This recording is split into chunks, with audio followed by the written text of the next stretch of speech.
There's an old wives' tale that if you raise your legs up over your head after having sex, that there's a better chance that you'll get pregnant. The theory is that the sperm doesn't have to work quite as hard to get to the egg. And this seemed just stupid enough to be true, so I asked my gynecologist, and she just sort of shrugged, and she said, well, I guess it couldn't hurt. And then she handed me a 5-pack of hermetically sealed syringes, each with a really long, thin tube on it, which was basically a turkey baster for a vagina. And she told me to make sure to insert it in as far as it would go. Oh, sorry. I don't think we could tell you exactly what soul-searching conversation took place that brought us to a place where we decided to try and have a baby finally. It wasn't a deep conversation, I do know that. No, but we had talked about it for years. I mean, but we hadn't actually taken the conversation to a place where we actually did anything more than just talk about it. Yes, and then all of a sudden, I was 40, and shit gets real. I know, I'm pretty positive that we made this huge decision while we were probably deep into our second Cadillac margarita on our weekly Friday night date at Casita del Campo. Yes, and absolutely nothing was practical about this decision. Oh my God, we were struggling artists. I mean, we didn't have a savings account. We didn't have any kind of retirement plan. What were we thinking? But we did have really good insurance through SAG. Yes. So we had maybe about a year that we could try. Yeah, and the thing is everything had to be planned because we weren't a heterosexual couple, so we couldn't just decide to go off birth control and see what happened. You know, we didn't even have one of the most basic requirements, which was sperm, so we had to find sperm, and so we needed a donor. Mm-hmm. Yeah, and we had criteria. We didn't want it to be an anonymous donor. No, we wanted our child to know who the father was. Which would also mean that we would have an idea of his family's medical history. Yes. Which is good. And we didn't want the father to have financial responsibility or tell us how to raise the child. But if he kind of wanted to be part of like the child's life as like a male role model or a godfather, we were totally up for that. Yes. And so liquored up on tequila, we made a list of possible fathers. Yeah. And then we approached them, probably still liquored up on tequila. And we started at the top. Yes. We asked Thomas. Not his real name. He turned us down. Yeah, he said he was incredibly flattered, but he said it was too hard to help us and then not feel responsible for bringing up the child. So we got it. We understood that. So we asked Ben. Not his real name. He said yes, instantly. Yes, I love Ben. I love him. But he's more Quinn's friend than mine, and so I kind of wanted, since she's having the baby, I wanted to have a relationship with the father, you know, have the connection with him. Yes, which I completely understood. So we chatted about asking our good friend Paul. Not his real name. Mm-hmm. I mean, Paul was a solid option. Yes, he was a really good friend to both of us, and he and Linda had known each other for a million years, so that connection was there. He was smart, artistic, good looking. He checked all the boxes. Yes, and coincidentally enough, Paul, who at this point still had no idea he was currently at the top of our list to be the father of our child, he had just announced that his family was visiting from Wisconsin and he was having a little gathering so that his friends could meet him. Yeah, this was perfect. We could see the gene pool up close and personal.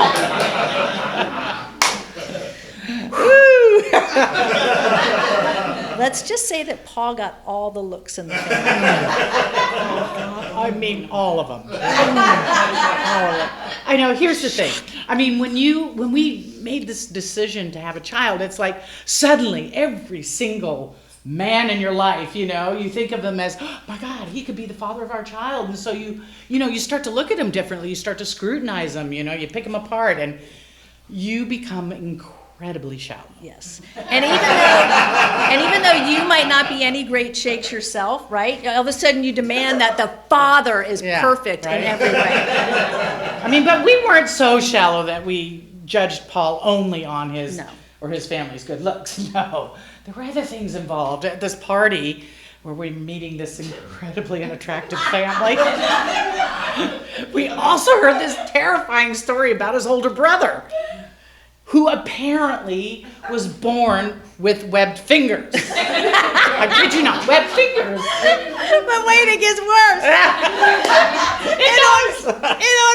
This is all true. In order for the doctor to repair his webbed fingers, he had to take skin grafts from his groin. So now he regularly sprouts pubes out between his fingers. I shit you not. Yeah. So as soon as we heard that, we looked at each other across the room. We were like, no. Yeah. So Paul was out. Yes, that was close. But there was no one else on the list. And then I suddenly thought of my friend Matthew, not his real name. And Matthew and I had been really, really close for many, many years. But then, things happened and we had lost touch. But recently we had reconnected. So I was thinking Matthew might be a good choice. But he just started a really pretty serious relationship with a lovely guy named Brent. And we thought, well, even if Matthew was up for it, would Brent be up for it? And Matthew said yes. Yes. He was all in, and so was Brent. And so was Matthew's father, who offered to start a college fund for the kids. So we were like, okay, yes.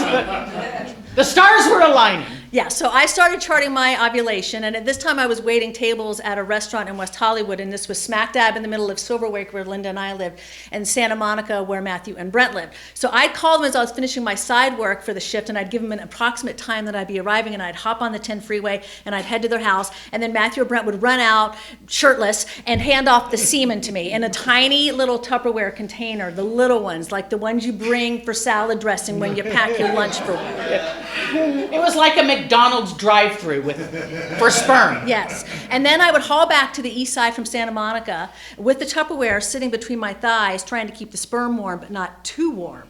And I would just be praying, God, please don't let me get a speeding ticket, or that there wouldn't be a Lakers game or some concert at the Staples Center to slow me down once I got downtown.